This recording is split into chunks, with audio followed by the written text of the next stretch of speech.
Hola, ¿qué tal? Bienvenidos sean, queridos exploradores, a estas tardecitas que ya les tenemos acostumbrados de Jueves de Científicos. Bienvenidos, bienvenidos. Ahora sí que tomen asiento, donde quiera que nos vean, sean bienvenidos. Sean todos bienvenidos en lo que van llegando. Bueno, reitero, bienvenidos sean, queridos exploradores. Hoy tenemos pues una interesante charla, sería, queridos exploradores, porque pues en esta ocasión tenemos a la bióloga Roxana Karina Díaz Leiva, quien es egresada de la Facultad de Estudios Superiores Zaragoza, donde primero se dedicó al estudio de plantas fósiles de Oaxaca y del estado de Puebla, y posteriormente realizó su tesis con el tema de interacción planta-insecto en hojas del Paleozoico superior de la formación Matsitsi en Puebla.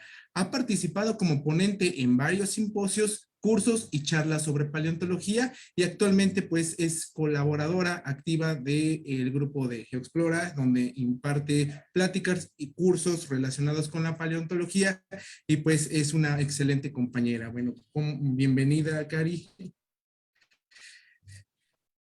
Muchísimas gracias, Ale, y pues es un gusto estar aquí nuevamente con ustedes, exploradores. Espero que estén bien en esta tardecita de jueves.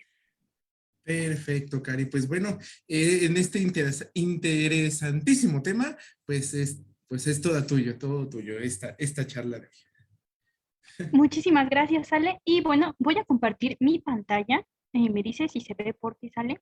Sí. Muchísimas gracias. Y yo le comentaba a Ale Exploradores que pues desgraciadamente esto de la tecnología pues nos alcanza a todos. Entonces voy a apagar tantito lo que es mi video porque si no pues ya sabe que se me traba un poquitín.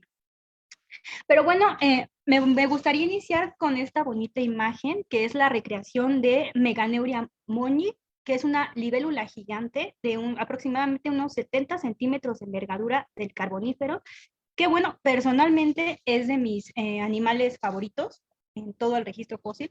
Entonces, bueno, pues ya que estamos hablando de insectos fósiles y de herbivoría, pues vi la ocasión perfecta para compartirles esta bonita recreación. Pero bueno, ahora sí, vámonos directamente con el tema de herbivoría fósil. Y voy a agarrar aquí mi marcador de resaltado por si se utiliza, ya saben que nunca está de más.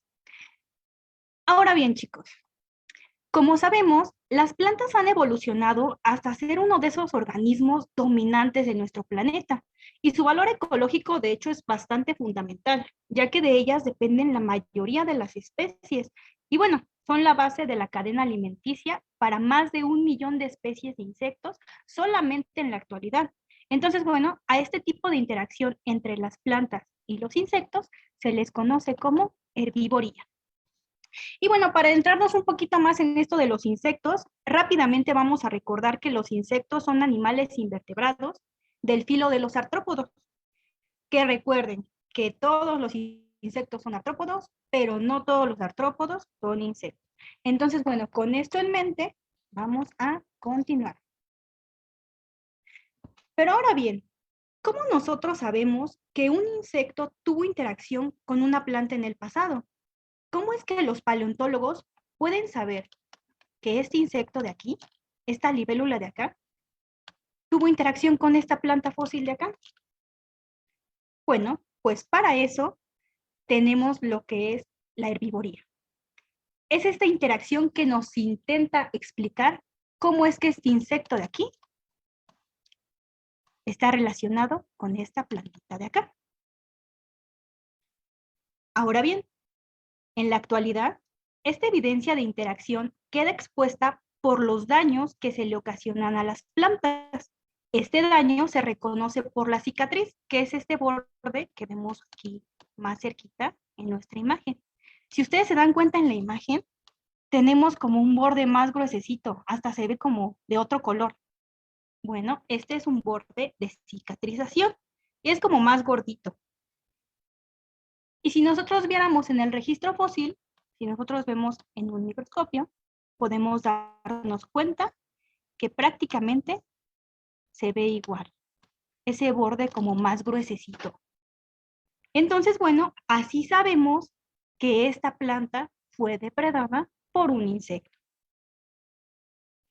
Ahora bien, estos daños o marcas son causados por los organismos al alimentarse y se pueden clasificar de acuerdo a sus diferentes formas. Tenemos alimentación en el margen, hoyos, minas, alimentación en esqueleto, agallas, cortes de hojas, muchísimas de ellas, ¿no? Y solamente son algunas. Y la presencia de este tipo de relaciones tan complejas en el registro fósil, bueno, pues nos ayuda a distinguir aquellos daños que ocurrieron por la alimentación. Nuevamente me regreso aquí al anterior. La alimentación, recordemos, este borde más gruesecito, a las hojas que simplemente se rompieron cuando cayeron y, no sé, las transportó el aire, el agua. Entonces, bueno, si pueden darse cuenta, se ve el borde como más delgadito. Entonces, esta es la gran diferencia entre las hojas que simplemente se rompieron cuando quedaron ahí para fosilizarse y aquellas que sí fueron depredadas por algún organismo, en este caso los insectos.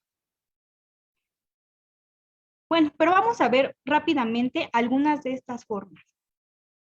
La primera que me gustaría enseñarles es esta que se llama alimentación en esqueleto y como pueden ver, el insecto come selectivamente la hoja.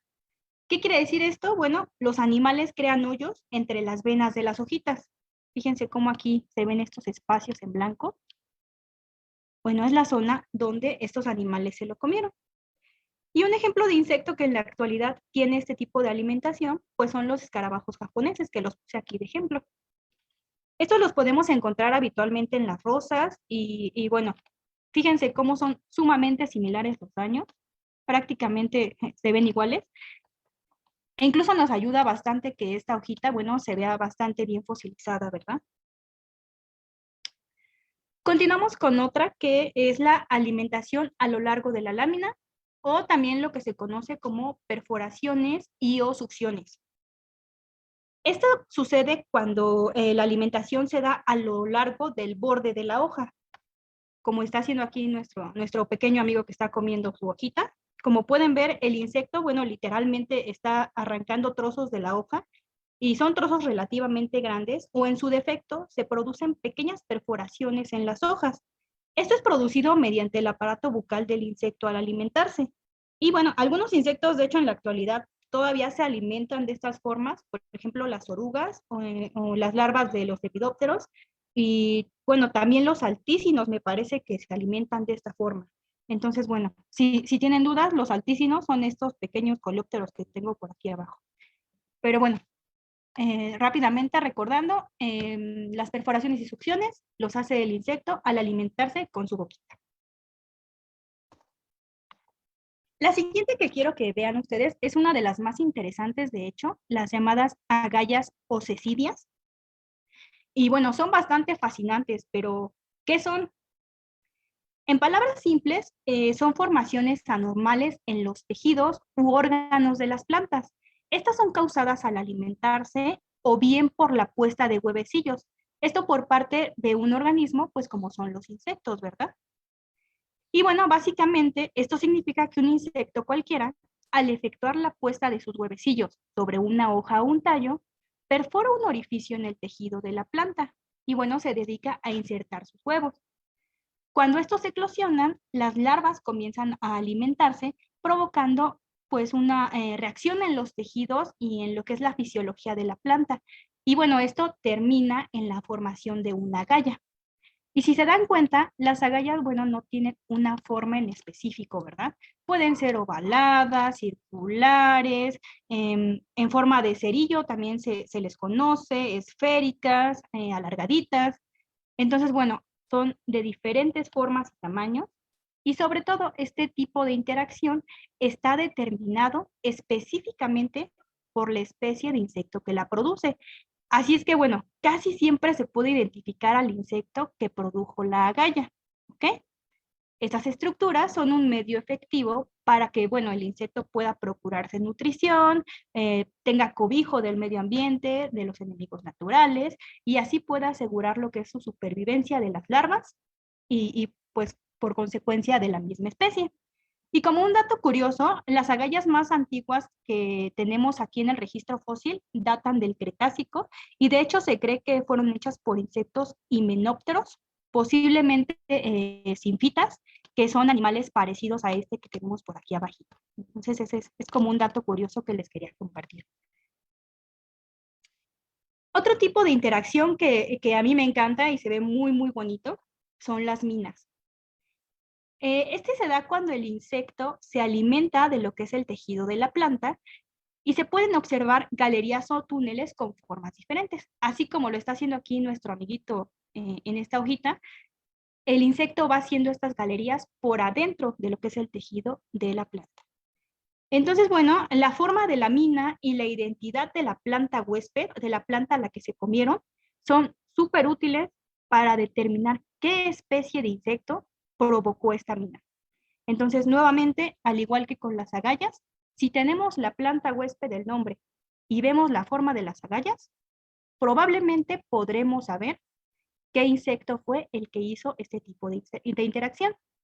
Y nuevamente, ¿verdad? En el pasado como en la actualidad, la gran mayoría de los insectos minadores son las polillas y las moscas, sobre todo los dípteros, en estado larvario.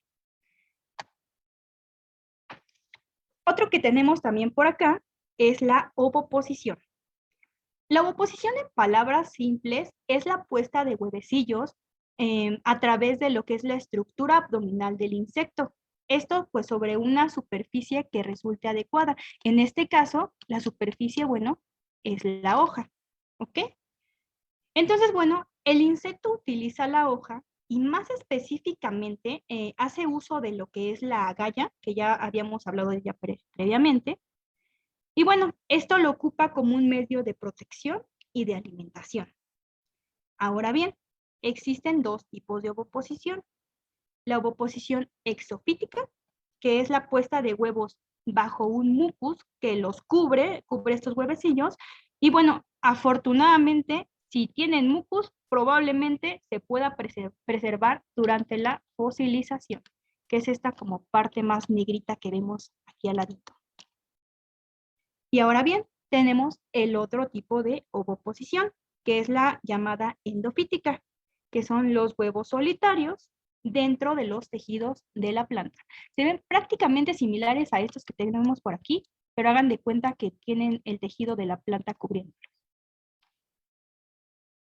Y bueno, déjenme decirles que no solamente se tienen los huevecillos fósiles, con muchísima suerte, se puede hallar incluso al insecto responsable, como en este caso, este fósil en ámbar, que es de un díptero, de un mosquito, que se encuentra poniendo sus huevecillos. Entonces, bueno, si tenemos mucha suerte, vamos a encontrar al insecto y bueno, vamos a saber qué insecto fue el que los puso.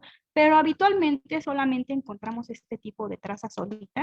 Entonces, es muy, muy difícil saber a qué insecto pertenecía esta ovoposición. Y bueno, estos son solamente algunos ejemplos, sin embargo, no son los únicos. De hecho, podríamos continuar con muchísimos más ejemplos, por ejemplo, en semillas, en la corteza de los árboles, incluso en las hojas completas, como por ejemplo los que tenemos aquí, ¿verdad? Tenemos esta que es depredación en semilla. Fíjense cómo tiene las mordidas, aquí circularcitas. La alimentación en la superficie, pero vean que es muy diferente a la otra. Se comió totalmente el cacho de la hoja. Entonces, bueno, podríamos así continuar durante horas hablando de lo que son estas interacciones entre las plantas y los insectos. Y bueno, me queda decirles que es un campo que es relativamente nuevo para la paleontología. Sin embargo, sí se tiene buen registro fósil de varios lugares alrededor de todo el mundo. Desde las floras con hoyos y ovoposiciones del Cretácico, me parece que son, y del Paleógeno en Estados Unidos. También se tienen las hojas con alimentación del Neógeno de allá de la Patagonia. Las floras con minas del Pérmico allá en el suroeste de los Estados Unidos. Déjenme pensar cuál otra. También se tienen en el Pérmico y Triásico de Sudáfrica. Entonces, si se dan cuenta, bueno, estos fósiles con herbivoría se encuentran prácticamente por todo el mundo Y por supuesto, ¿verdad? México no puede ser la excepción. En México realmente pues son escasos los registros de yacimientos fósiles de insectos, ¿verdad? De hecho, bastante escasos. Y desgraciadamente son más extrañas aún las localidades donde se ha estudiado herbivoría. Sin embargo, en el 2006, Galdamés, sí creo que lo estoy pronunciando bien, registró la presencia de lo que eran minas y agallas fósiles asociadas a dípteros e himenópteros en Hidalgo y me parece que son del Plioceno. Más adelante, en el 2012, Lozano Carmona reporta para el Jurásico Medio la existencia de lo que son galerías de descortezadores en la formación Zorrillo-Taberna indiferenciadas. Son estas que les pongo aquí. Entonces, estos son los fosilitos que se han encontrado de herbivoría en México. Y bueno, más recientemente, en el 2017, una servidora, en colaboración con la doctora Patricia Velasco de León, bueno, tuvimos la oportunidad de estudiar este tipo de interacciones en donde encontramos principalmente en lo que fueron minas y agallas en estas hojas que son de Sagenopteris y Samites. Estas son del Jurásico Medio y se encontraron en la formación de Oaxaca, en formación Tecomazúchil. Y fíjense que incluso entre las minas son totalmente diferentes. Por ejemplo, en esta hoja de Sagenopteris tenemos lo que se conocen como minas en forma de serpentina, que si dan cuenta así como que están todas chuequitas. Y sin embargo, en esta otra hoja que también es de Sagenopteris, me parece, si no mal no recuerdo, son minas rectas. Entonces, fíjense que hasta incluso en este tipo de interacciones hay diferentes. Y bueno, aquí abajo tenemos, esta es lo que se cree, es una agalla en una hoja de Samites. ¿Ok? Y no se llegó a saber qué tipo de insecto es el que las hizo. Sin embargo, se cree, bueno, creemos que posiblemente fueron o himenópteros o dípteros los que hicieron este tipo de herbivoría. Pero bueno, hasta el momento no hay nada concluyente aún. Todavía tendríamos que seguir ahí, pues checando, ¿verdad? ¿Qué son estas cositas? Ya un poquito más recientemente, en el 2018, bueno, tuve la fortuna de hacer mi tesis en donde trabajé con hojas del pérmico de la formación Matsitsi en el estado de Puebla. Y bueno, en este trabajo principalmente encontré lo que fue alimentación en la superficie en forma de mordeduras, agallas y también lo que es la evidencia de ovoposición, que bueno, modestia aparte puedo decir que se ven bastante bonitos y bastante bien conservados si se dan cuenta. Miren, aquí tenemos esta, que si ustedes la comparan con la anterior, vean qué chiquita está esta en la hoja de Samites, y en cambio vean esta grandotota que tenemos en la galla de Maratiales. Bueno, digo grandototas porque ninguna supera más de los 6 milímetros, entonces bueno, es un decir. Entonces, pues chéquense, estas son las agallas. La alimentación en el ejemplar de Martiales, de este lado tenemos 4 mordidas. Está incompleta. Y de este lado tenemos la ovoposición en el ejemplar de Calamidad. Ahora bien, en el anterior trabajo realmente tampoco llegamos a saber quién fue, porque el registro fósil fue bastante sesgado. Eran muy poquitas hojas. Si se dan cuenta, yo nada más les puse pues 3 ejemplares. Entonces realmente no era lo suficientemente grande pues el registro fósil para ser concluyente de quién fue. Sin embargo, sí tenemos aquí algunos presuntos culpables que me gustaría decir entre los ortópteros, los hemípteros y los coleópteros, ¿verdad? Estos probablemente, quizás algunos de ellos fueron los causantes de este tipo de herbivorías en la zona de Matsitsi. Sin embargo, bueno, nuevamente no tenemos el registro fósil completo para decir al 100% con certeza que fueron ellos. Pero bueno, espero que en el futuro podamos encontrar más y poder ya decirles bien, no, si fue un coleóptero o no, fue un hemíptero, ¿verdad? Pero ahora bien, ¿qué provoca este tipo de interacciones? Existen principalmente 2 causas del por qué encontramos este tipo de trazas fósiles. La primera es lo que se conoce como palatalabilidad. ¿Qué quiere decir esto? Que la preferencia de los insectos a ciertas plantas es en mayor o menor medida provocado por diferentes factores químicos y nutricionales que tiene esta plantita. ¿Qué quiere decir esto? Más azúcares, más agua, hojas más carnosas, más almidón, etcétera, etcétera. Bueno, pues vuelven a esta planta el platillo favorito de nuestros insectos. Y la segunda es la abundancia. Si un organismo vegetal se encuentra en mayor abundancia en un lugar, es mucho más probable que sea el alimento elegido por los insectos. Recuerden que siempre es más fácil comer de una planta abundante a tener que sobrevivir de una que casi no existe en el medio ambiente, ¿verdad? En el entorno. Entonces, bueno, si tú eres un insecto que está comiendo solamente de una sola planta y te especializas en esa sola planta y de repente llegan condiciones externas y desaparece esa planta, bueno, tú también tienes ese riesgo de desaparecer. Por lo tanto, bueno, los insectos tienden a comer más en abundancia de lo que ya hay. Entonces recuerden, ¿qué provoca este tipo de interacciones? La palatabilidad y la abundancia. Ahora bien, ¿es importante su estudio? ¿Es importante el estudio de este tipo de fósiles traza?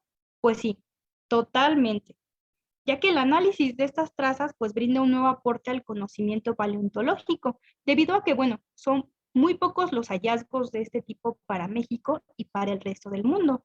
Y bueno, es necesario continuar este tema en otras localidades, ¿verdad? No solamente en nuestro país, para tener pues una mayor y una mejor comprensión de lo que son estas interacciones en el pasado, ¿verdad? Ya que, bueno, la herbivoría, como bien dice aquí, nos permite conocer la interacción de las plantas fósiles con su medio ambiente, nos da ahí un vistazo de cómo era este medio ambiente con estos animales. Nos muestra con qué especies convivía el organismo vegetal y el insecto, ¿verdad? Cuáles eran sus mecanismos de defensa, e incluso, bueno, nos permite observar el por qué una especie animal prefería a una especie vegetal en específico. Entonces, bueno, es sumamente importante el estudio de este tipo de interacción. Y bueno, así como empecé con Meganeura, me gustaría ahí terminar con Meganeura. Entonces,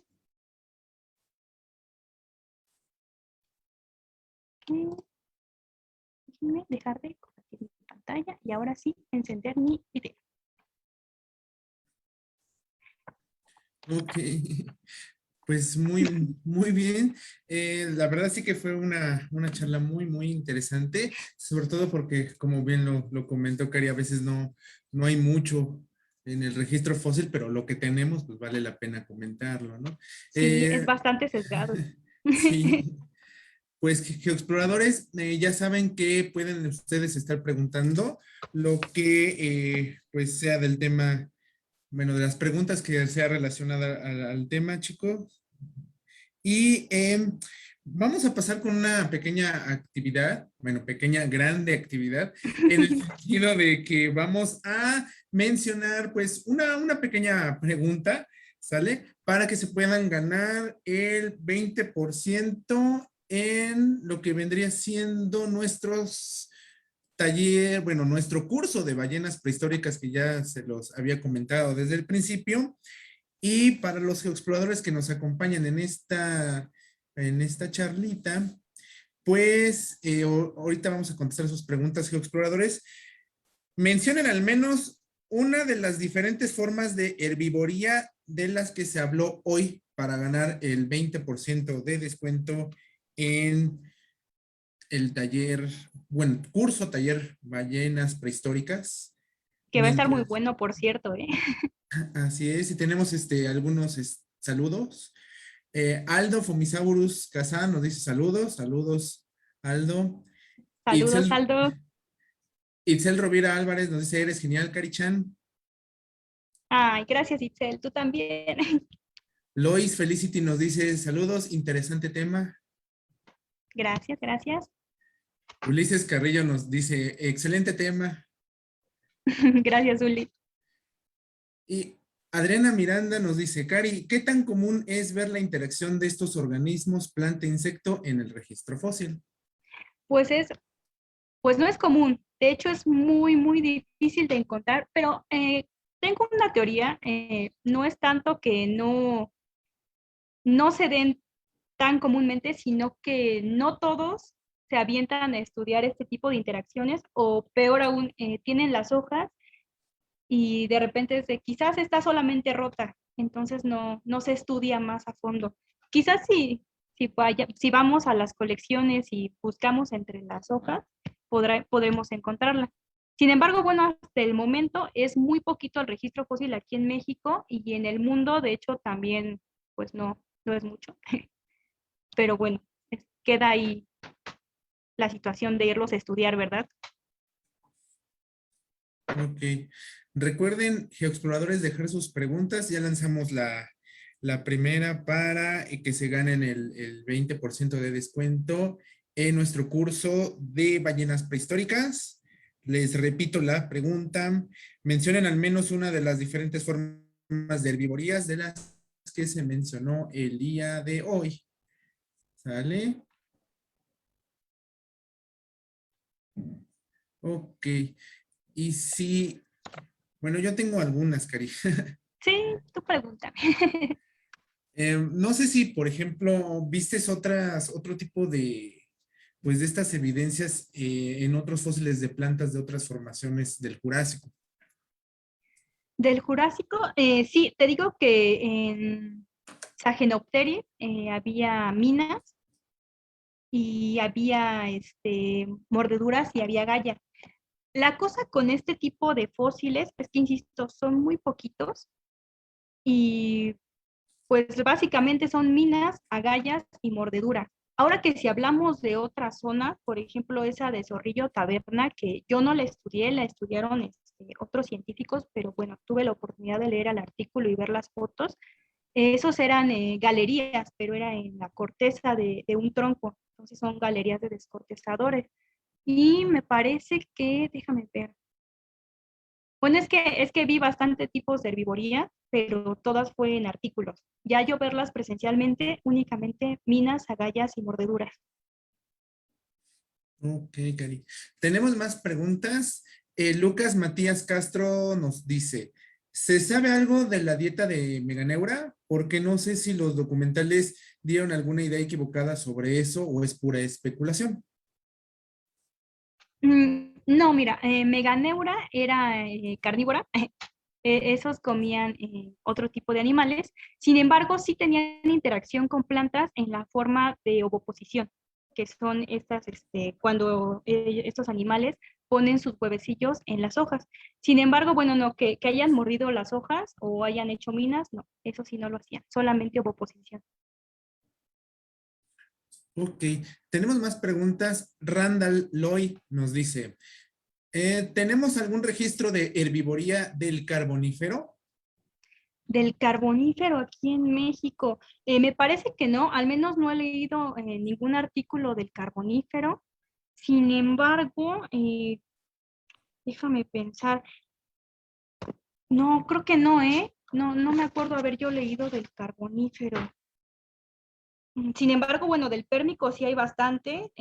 También hay en Tepeji de Rodríguez, por ejemplo, también se tiene una gran cantidad de insectos al menos, entonces probablemente también podríamos encontrar ahí algo de herbivoría quizás. Déjame pensar. Sí, no, únicamente del pérmico y del jurásico he leído que hay aquí. Ah, y del plioceno en Hidalgo, sí, claro. Ok. Tenemos más preguntitas. José Luis Martínez Díaz nos dice, hola Karina, excelente tema. ¿Se han encontrado a los insectos asociados al daño en la planta o solo las marcas de herbivoría? Saludos. Saludos. Pues sí, mira, de hecho, allá en Coahuila me parece que es donde aflora el Pérmico superior también, se encontró lo que son fósiles de odonatos. Me parece que encontraron un ala y creo que se reporta herbivoría. No estoy 100% segura de que sí sea herbivoría, porque recuerden que esto de las trazas fósiles pues necesita mucho estudio y tienes que estar así como que viendo todo el día la hoja para decir si es o no es. Pero al menos el registro fósil de insectos sí se tiene, te digo, este de odonatos, y me parece que es allá en Coahuila también. Se encontró la pata, pero de Xonopepetla rinconensis, y esa es una cucaracha. Entonces, bueno, se tienen partes de los insectos, entonces también por ahí se podría llegar a saber qué tipo de insecto fue el que depredó qué plantita, ¿verdad? Pero bueno, así, por ejemplo, en los míos yo no encontré insectos, solamente las trazas fósiles. Ok. Lore Ort nos dice, un tipo de herbivoría puede ser cuando un animal se alimenta de las partes vivas de la planta, Azael Lucio. Sí, sí, de hecho, la herbivoría es eso, que el insecto llega y se come la planta como tal. Ya lo que nos deja, por ejemplo, las mordidas o las minas, es estas que te enseñé ahí en la presentación, bueno, es porque o se comió la parte de adentro de la plantita y bueno, cuando estaba viva. Ok. Chaco Bebe, espero haberlo pronunciado bien, nos dice, ¿hay forma de saber si las plantas se defendían de ser comidas? De hecho, sí. Fíjense que muchas veces estas plantas, conforme va pasando el tiempo en el registro fósil, se da uno cuenta que, por ejemplo, tenían más cantidad de sílice, ¿no? De este tipo de componentes que le hacía a la planta más, digo, al insecto más difícil de masticar ese tipo de planta. Entonces, por lo consiguiente, los insectos trataban de evitar ese tipo de plantas y se iban con otros que tenían, por ejemplo, más azúcares, más agüita, más almidón, que le supieran más rico y menos difíciles de masticar, ¿verdad? Entonces sí, sí, esos eran básicamente sus puntos de defensa, hacerse un poquito más fuertes, ¿verdad? En el paso de los años, claro está. Ok. Ulises Carrillo nos pregunta, ¿se presentan solamente en hojas o hay troncos que podrán o podrían presentar actividad similar?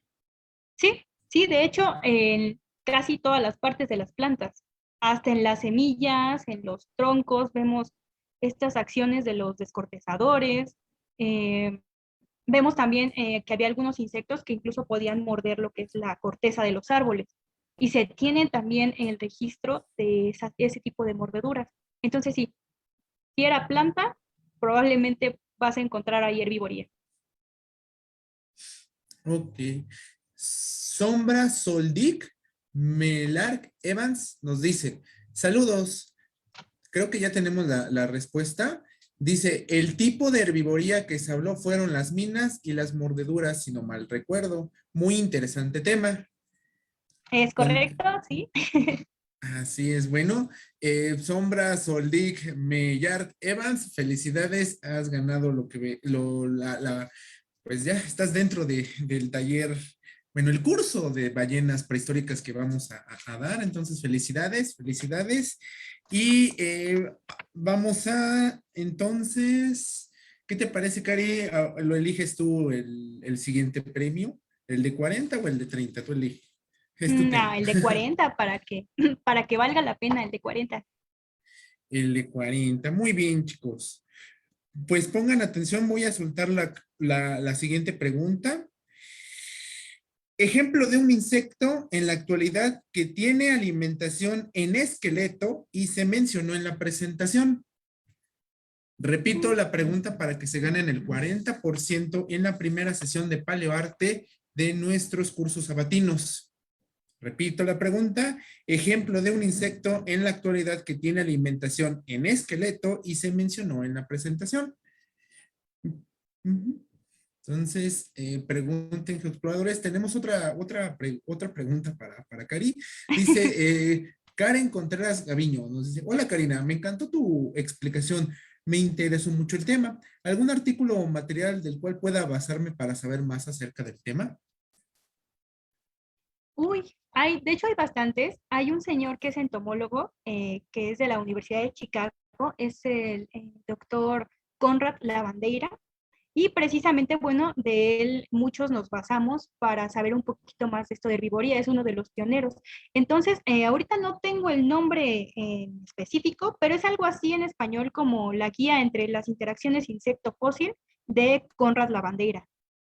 También se me viene a la mente, me parece que es Shashat, creo que se pronuncia así, y precisamente él habla de este tipo de interacciones insecto fósil. Déjame ver, creo que lo tenía aquí.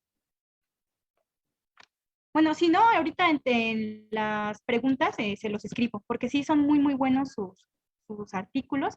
Y sobre todo, Shashad habla de lo que es la interacción insecto-fósil, pero es el pérmico, me parece, allá en Estados Unidos.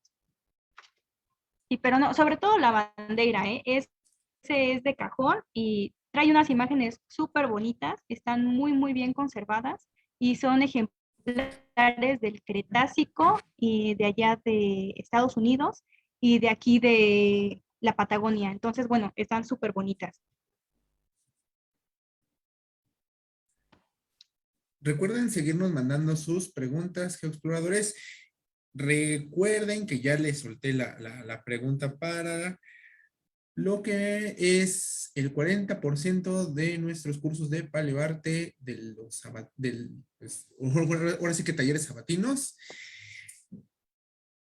Repito la pregunta para los geoexploradores que se van conectando en estos momentos. Ejemplo de insecto en la actualidad que tiene una alimentación tipo esqueleto y que se mencionó en la presentación de Kari. Que les va a gustar mucho la parte de los talleres, ¿eh, chicos? La verdad, puro experto y muy, muy bonitos los dibujos que hacen, ¿eh? Así es. Tengo otra pregunta para ti, Cari. Si, por ejemplo, si se puede alcanzar a ver el tipo de, ahora sí que de mordida que nos pueda determinar a qué es posible llegar a especie o a género con esas mordidas, esas evidencias. Realmente no. ¿Por qué? Como pasa con todos estos tipos de fósiles traza, en donde no se tiene el insecto o el ejemplar como tal, siempre va a quedar en el campo de la especulación. Quizás en la actualidad sí se pueda, por ejemplo, con las agallas, porque te digo que dependiendo de la planta y del tipo de agalla, es muy seguro que sepas si fue un díptero, si fue un coleóptero, si fue una mariposa. Sin embargo, en el pasado, pues no tenemos al animal, ¿verdad? Ni siquiera tenemos al insecto fósil como tal. Muchas veces nada más tenemos las puras trazas. Entonces, bueno, no vamos a saber al 100%. Podemos comparar con lo que tenemos en la actualidad y podemos decir, sí se parecen quizás a las de Lepidópteros o a las de Odonatos, pero siempre va a quedar dentro bueno, puede ser que sí sean, pero hay un rango de error como, pues como en la paleontología, en todo, ¿verdad? Ok. Y por ejemplo, ¿piensas que más observaciones sobre este tipo de interacciones nos podría ayudar en las reconstrucciones del paleoambiente? Por supuesto, claro que sí, ya que, bueno, así sabemos qué tipo de insecto había, qué tipo de plantas había, e incluso por el tipo de plantas, bueno, las plantas son increíbles indicadores ambientales, ¿verdad? Si estamos hablando de una zona de bosque, si estamos hablando de una zona cerca de un lago, de un río. Entonces, bueno, ya el saber que tenemos este tipo de plantas y además tenemos este tipo de interacciones, ya nos da como que ese panorama más completo de que no solamente era una planta, ¿verdad? Teníamos estos insectos, teníamos estos animales que interaccionaban entre ellos. Entonces, bueno, aparte se me olvidó decirles, ¿verdad? La herbivoría no solamente se da entre insecto-planta, ¿verdad? Se puede dar entre mamífero-planta, entre reptil-planta, dinosaurio-planta. Entonces, bueno, son muchísimas, muchísimas formas en que se tiene esta interacción de herbivoría. Que hoy nos enfocamos nada más en los insectos, bueno, es esa cuestión. Como les decía hace rato a mis alumnitos, ¿verdad? No, no veamos los fósiles como una simple roca, vamos a verlo como un ser que en el pasado tenía vida y que, o sea, era un ser vivo, ¿no? Vivía, respiraba, entonces, bueno, pues sí, es un excelente indicador ambiental. Pues sí, y es curioso porque siempre, pues, reconstruimos, ¿no? O hacemos, o se hace más bien el paleoarte y a veces dejamos de lado los pequeños personajes, ¿no? Como los insectos, los hongos, algunas interacciones que se están dando en los Las estratos mismas bajos, plantas. las mismas plantas, ¿no? Y siempre se hace, pues, el zoom al animal, encargado ahora sí que el impactante, ¿no? Pero pues estas interacciones son ecológicas muy Sí, sí, importantes sí. que luego se nos olvida, pero pues mueven el ecosistema. Sí. Eh, ok. Lucas Matías Castro nos dice, ¿se tiene alguna nomenclatura como de especies con estos fósiles traza, como ocurre con los fósiles de huellas y huevos, o no?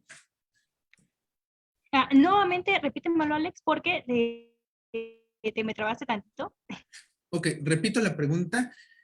Dice, ¿se tiene alguna nomenclatura como de especies con estos fósiles traza como ocurre en las huellas huevos o no? De hecho, pues se tienen clasificaciones, ¿verdad? Minas, agallas, hongos, como tal nomenclatura, ¿no? Sin embargo, bueno, también dentro de las mismas, por ejemplo, minas, se tiene los tipos, ¿no? Mina tipo serpentina, mina tipo es circular, mina tipo recta. Entonces, dentro de las mismas se tienen estos diferentes nombres. Como tal, una nomenclatura no se tiene. En las agallas me parece que sí, en esas me parece que sí se tiene. Te estaría mintiendo la verdad cuáles son, pero es que las agallas son todo un mundo nuevo, la verdad. Hablar solamente de agallas es hablar así, muchísimo. Sí,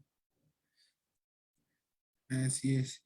Bueno, eh, todavía no nos han contestado nuestra pregunta que habíamos lanzado. Vamos a dar unos minutitos más y pues de antemano agradecer a Karina por esta plática que nos entregó el día de hoy, que la verdad es algo muy importante. Y pues ya saben, geoexploradores, que siempre los jueves de científicos, pues siempre estamos trayéndoles bastante información, sobre todo amena para que ustedes se empapen de las cosas que pues uno realiza, un poquito del trabajo que se hace en la paleontología, en todos los niveles, y para presentarles que no solamente a veces pues vemos a los dinos, son nuestros favoritos de toda la vida, me incluyo, pero también hay otros tipos de fósiles que siempre vale la pena comentar. Entonces, pues vamos a agradecer a Karina por la charla de hoy. Y ya saben, geoexploradores, que ustedes pueden visitar cualquier red social que nosotros tenemos para ustedes para que puedan checar las promociones, los cursos y talleres que tenemos para ustedes. A nombre de GeoExplora, pues nos vemos, queridos geoexploradores, y estamos en contacto. Gracias, exploradores. Hasta la próxima.